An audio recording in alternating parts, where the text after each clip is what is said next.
বলতে গেলে আজকে ১৩ দিন পর আসলে প্রচারণা যে আনুষ্ঠানিকতা সেটি রাতের ১০টা বাজে শেষ হতে যাচ্ছে।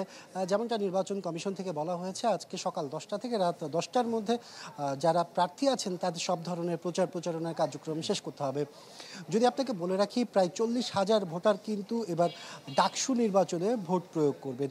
এর মধ্যে প্রত্যেকটা ৯টি প্যানেল রয়েছে যারা ভিপি পদে দাঁড়িয়েছেন। বিভিন্ন প্যানেল থেকে যে ৯টি প্যানেল রয়েছে, এছাড়া স্বতন্ত্র যারা প্রার্থী রয়েছেন সবাই কিন্তু যাচ্ছেন প্রত্যেকটা ভোটারের কাছে গিয়ে তাদের যে অবস্থান সেটি তুলে ধরার, আবার ভোটারদের দাবি দেওয়ার কথাও কিন্তু তারা শুনছেন। সব মিলে আর কিছুক্ষণ পর যে আনুষ্ঠানিকতা প্রচারণা সেটি শেষ হতে যাচ্ছে।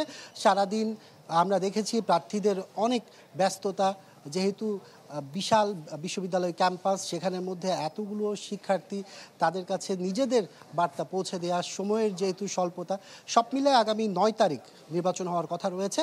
সকাল ৮টা থেকে শুরু হয়ে যা বিকেল ৪টা পর্যন্ত চলবে। আর এখন পর্যন্ত নির্বাচন কমিশন থেকে জানানো হয়েছে ৮টি কেন্দ্রে ভোট গ্রহণ হবে, যেখানের মধ্যে বুথ সংখ্যা থাকবে ৮১০টি। আর প্রত্যেকটি ভোটার কিন্তু প্রায় ৪১টি করে ভোট দিতে পারবেন। তো ওই ৪১টি ভোট দিতে কিন্তু তার সময় লাগবে বিভিন্ন প্রার্থীকে প্রায় ১০ মিনিট। আর নির্বাচন কমিশন থেকে জানানো হয়েছে যে এই ১০ মিনিটের মধ্যেও যদি একজন ভোটার ভোট প্রয়োগ করেন, তাও কিন্তু ৪টা নাগাদ তাদের যে ভোট প্রক্রিয়া সেটি শেষ হওয়ার কথা রয়েছে। আর এখন পর্যন্ত আমরা কোনো ধরনের উত্তপ্ত পরিস্থিতি দেখিনি।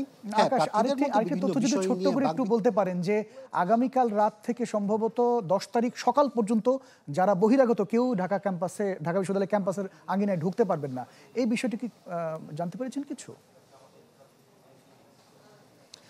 এটি মূলত নিরাপত্তার যে বিষয়টি রয়েছে সেই নিরাপত্তার বিষয়ের জন্য। এছাড়া শিক্ষার্থীদের আসার জন্য কিন্তু ভোট কেন্দ্রে বিভিন্ন গাড়ির ব্যবস্থা করা হয়েছে। আর নিরাপত্তার ক্ষেত্রে কিন্তু বলা যায় যে যারা বাইরের মানুষ তারা যেন ক্যাম্পাসে এসে কোনো ধরনের ঝামেলা সৃষ্টি করতে না পারে, সেই ধরনের প্রস্তুতিও কিন্তু প্রশাসনের পক্ষ থেকে রয়েছে। আর বলে রাখি আপনাকে যে ৯ তারিখে যে নির্বাচন, সেই ৯ তারিখের নির্বাচনের কিন্তু ফলাফল সেদিনই দেওয়ার কথা রয়েছে। সম্ভবত সেটি রাত নাগাদ হয়ে যেতে পারে।